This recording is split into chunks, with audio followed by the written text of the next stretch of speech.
The headlines are staggering. U.S. federal debt surging toward $37 trillion. Tariffs on Canadian goods climbing to 35%. And a once stable North American trade map suddenly thrown into turmoil. From Ontario's liquor shelves, stripped of American wines, to rising grocery bills in U.S. households, the fallout is felt in everyday life. Canada, once America's most reliable partner, is now seizing the advantage, redirecting flows of trade and capital. The question is simple but seismic. Has Washington's gamble handed its northern neighbor the crown? For decades, the U.S.-Canada economic relationship was the envy of the world. Cross-border trade in goods and services flourished under NAFTA and later CUSMA-USMCA, creating one of the largest free trade zones on the planet. American energy flowed north, Canadian raw materials flowed south, and consumer markets intertwined so deeply that a grocery cart in Toronto or Detroit often looked nearly identical. Stability seemed permanent. Canada sent more than 75% of its exports to the U.S. in 2024, while American firms treated Canada as a safe and predictable extension of their own domestic market. But beneath that surface, tensions slowly brewed. The rise of protectionist politics in Washington chipped away at the cooperative foundation. Trump's first round of tariffs in March 2025, 25% on a range of Canadian imports and 10% on potash and energy, sent shockwaves through Ottawa. When the White House escalated again on July 31st, announcing a jump to 35% effective August 1st, it marked not just an economic maneuver, but a political provocation. Canada, heavily dependent on U.S. access, yet increasingly wary of being cornered, began to diversify trade flows toward Mexico, Europe, and Asia. What was once an unshakable partnership now carried the unmistakable strain of mistrust and looming fracture. The breaking point came not with a single headline, but with a sequence of policy moves that revealed Washington's priorities. In March 2025, the Trump administration imposed a sweeping 25% tariff on a wide basket of Canadian goods, adding a 10% duty on energy and potash imports. Officials framed the decision as a matter of economic sovereignty, arguing that Canadian subsidies distorted U.S. markets and that Washington needed tools to rebalance trade. The tariffs were pitched as tough but temporary, a strategy to extract concessions from Ottawa while showcasing strength to domestic voters in an election cycle where economic nationalism played well. But the White House wasn't finished. On July 31st, a second decree shocked observers. Tariffs on Canadian imports would rise again to 35%, effective August 1st. This escalation, administration claimed, was justified not just by economic grievances, but by security concerns, pointing to the alleged role of cross-border trafficking, including synthetic narcotics, as a rationale. It was a narrative designed to frame Canada not as a partner, but as a potential risk to America's stability. The implications for trade were immediate. Businesses that had structured their supply chains across the 49th parallel suddenly faced spiraling costs. Analysts from the Congressional Budget Office and Yale's Budget Lab estimated that the new tariffs would raise U.S. inflation by as much as 0.4 percentage points in 2025 to 2026, with households absorbing up to $2,400 in lost real income annually. For ordinary Americans, this meant higher prices for groceries, home appliances, and consumer goods, especially those with Canadian inputs like steel, aluminum, and potash. The administration defended the pain as part of a broader realignment. Officials touted the simultaneous deal struck with South Korea on July 31st, which lowered tariffs from a proposed 25% to 15% in exchange for a $350 billion investment pledge and $100 billion in U.S. energy purchases. To Washington, this looked like proof that tariffs could extract value.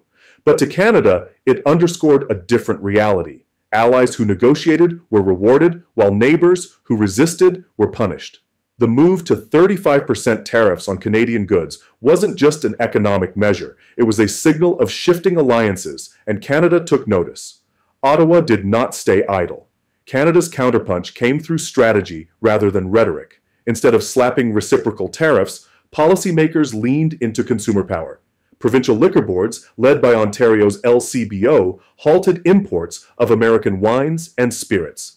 The Wall Street Journal reported a 67% drop in U.S. wine exports to Canada in the first half of 2025, worth roughly $173 million, while whiskey and bourbon shipments collapsed by 62%.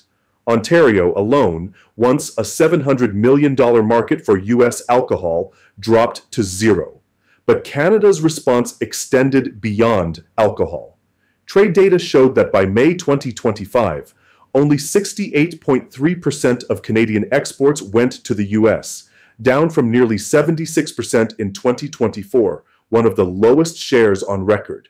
Ottawa's message was clear. The country was no longer content to tie its fate so tightly to Washington. Canadian ports like Vancouver reported container throughput rising by 6% year-to-date, signaling that goods once routed south were being redirected toward Asia. Meanwhile, Canada's rail giants CN and CPKC expanded logistics networks to support new flows of grain, energy, and manufactured goods. Politically, the boycott of American alcohol became a symbol of national resilience. Campaigns like the list encouraged consumers to choose Canadian vintages and craft spirits as acts of patriotism. Domestic producers, from Niagara wineries to Alberta distilleries, seized the moment to capture shelf space once dominated by U.S. brands. The move didn't just hurt American suppliers, it actively reshaped Canadian consumer behavior. At the same time, Ottawa doubled down on alliances. Canada courted Mexico as a partner in trade realignment, channeling billions from its powerful Maple 8 pension funds into Mexican infrastructure and energy. By aligning capital and logistics, Canada positioned itself not as Washington's junior partner, but as a broker in a North American reset. This strategy drew sharp contrast with the U.S.-South Korea deal. While Seoul bargained its tariff rate down, Ottawa absorbed higher duties, but countered with boycotts, diversification, and new capital flows. Canada's leaders, including former central banker Mark Carney, made it clear they would not yield short-term concessions to Washington's pressure. What emerged was a deliberate pivot, Canada showing that economic leverage could be built through patience, alliances, and consumer loyalty rather than matching fire with fire.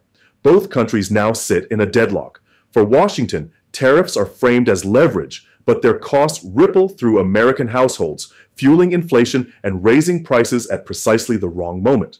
Grocery carts in Chicago, Dallas, and New York are already more expensive, with the Congressional Budget Office warning that food and beverage costs will keep climbing as importers pass tax burdens onto consumers. U.S. producers, especially in Napa and Kentucky, face shuttered supply lines and empty warehouses, victims of a policy designed without them in mind. For Ottawa, the boycott builds solidarity and strengthens domestic industries, but it risks entrenching division with its largest trading partner. Canada still sends the majority of its exports south, and a prolonged standoff could slow economic growth. Meanwhile, logistics investments and partnerships with Mexico and Asia create opportunities, but also expose Canadian firms to new uncertainties. The dilemma is stark. Neither side can easily retreat without appearing weak. What began as economic brinkmanship has evolved into a structural fracture in North America's trade architecture, with no clear path back to equilibrium. For Canada, the trade rupture is both an opportunity and a burden. On one hand, domestic producers have benefited from the absence of American competition. Niagara wine labels and Alberta craft distilleries suddenly find themselves with unprecedented shelf space. National pride has been stoked by campaigns encouraging consumers to buy Canadian as an act of resilience. The boycott is framed not only as economic defense, but as cultural affirmation. yet the hidden costs are significant. Import distributors that specialized in handling U.S. beverages lost their contracts overnight. A Toronto-based logistics company, once managing weekly truckloads of California wine into Ontario, has cut nearly 100 employees since the boycott began. Restaurants in major cities, accustomed to pairing Napa Valley vintages with their menus, report declining margins as they scramble for European substitutes at higher prices. According to Statistics Canada, exports to the U.S. fell to 68.3% of total trade in May 2025, among the lowest levels on record. While diversification reduces dependence, it also introduces volatility. For Canada's economy, the boycott brought short-term unity, but long-term exposure to new global uncertainties. The gain in political leverage comes at the price of lost stability in sectors once anchored by cross-border trade. For the U.S., the backlash has cut deeper. Ontario alone represented more than $700 million annually in American wine and spirit sales. In the first 6 months of 2025, that number collapsed to zero. Napa Valley vineyards describe unsold grapes left on the vine, while Kentucky bourbon warehouses hold surplus barrels with no Canadian buyers. Brown-Forman, maker of Jack Daniels, admitted the boycott was worse than a tariff because it erased products entirely from Canadian shelves. The consequences stretch far beyond alcohol. A Yale Budget Lab study estimated that new tariffs and retaliatory measures could increase overall prices in the U.S. by nearly 1.8% in the short term, reducing real household income by about $2,400 annually. The Congressional Budget Office confirmed that higher tariffs are expected to push inflation up 0.4 percentage points in 2025 to 2026. Already, July's Consumer Price Index ticked upward as companies passed costs onto shoppers. Consumers are paying more at the grocery store, particularly for products with Canadian inputs: steel for appliances, aluminum for cans, potash for fertilizers, and fresh produce shipped across the border. What was once the smoothest trade corridor in the world has become a choke point. The irony is glaring. In trying to display economic strength, Washington's tariffs have translated into higher costs for its own citizens while eroding the export base of its most competitive industries. North America faces a turning point. The United States, weighed down by record debt and tariff-driven inflation, struggles to maintain its grip on regional trade. Canada, leveraging boycotts, logistics, and new alliances, seizes momentum but risks long-term uncertainty. The once seamless integration of the continent now hangs by a thread. The question is unavoidable. In the race to shape the future, will North America win together or fail apart when trying to go it alone? You are American or Canadian? Share your story and perspective in the comments below.